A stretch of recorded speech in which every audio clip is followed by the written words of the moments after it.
മരണം കൊണ്ടെന്റെ വന്നരകം നീയകറ്റി നിൻ മഹത്വം തേടി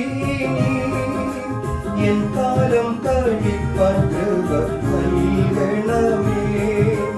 എൻ കാലം കഴിപ്പാൻ കൃപ നൽകണമേ.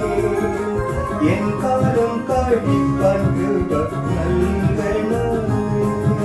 ദൈവനാമത്തിന് മഹത്വമുണ്ടാകട്ടെ.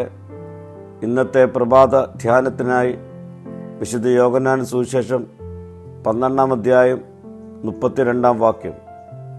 ഞാനോ ഭൂമിയിൽ നിന്നും ഉയർത്തപ്പെട്ടാൽ എല്ലാവരെയും എങ്കിലേക്ക് ആകർഷിക്കും. അനുസരണക്കേടിനാൽ ന്യായവിധിയിലായവർക്ക് അതിൽ നിന്ന് രക്ഷപ്പെടുവാൻ ഉയർത്തപ്പെട്ട ക്രിസ്തുവിൽ നോക്കണം. ക്രിസ്തു ക്രൂശിൽ ഉയർത്തപ്പെട്ടതുമൂലം അവൻ മഹത്വത്തിലേക്കും ഉയർത്തപ്പെട്ടു. ക്രൂശില്ലാതെ മഹത്വമില്ല. ക്രൂശിലേക്ക് ഉയർത്തപ്പെട്ട യേശു അതിൽ സഹിച്ച വേദനകളും ക്രൂശിലേക്കുള്ള യാത്രയുടെ അനുഭവങ്ങളും അത്ര നിസ്സാരമായിരുന്നില്ല. താൻ അനുഭവിച്ച മാനസിക സംഘർഷം, എൻ്റെ ഉള്ളം കലങ്ങിയിരിക്കുന്ന പിതാവെ, കഴിയുമെങ്കിൽ ഈ പാനപാത്രം എങ്കിൽ നിന്ന് നീക്കണമേ എന്നുള്ള വാക്കുകളിൽ സ്പഷ്ടമാണ്. തിന്മയുടെയും ഇരുട്ടിൻ്റെയും ശക്തികളെ തകർക്കണമെങ്കിൽ അനുസരണവും സമർപ്പണവും ആവശ്യമാണെന്ന് തിരിച്ചറിഞ്ഞ ക്രിസ്തു ക്രൂശിൽ ഉയർത്തപ്പെടണമെന്നുള്ള പിതാവിൻ്റെ ഇഷ്ടം മനസ്സോടെ സ്വീകരിക്കുന്നു.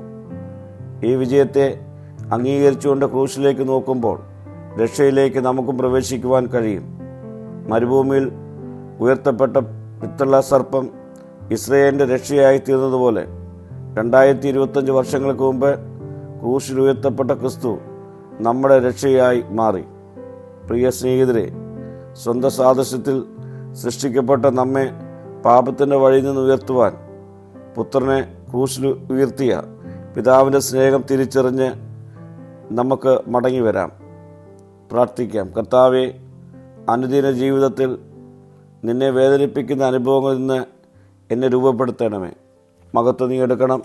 യേശുവിൻ്റെ നാമത്തിൽ തന്നെ. ആമീൻ.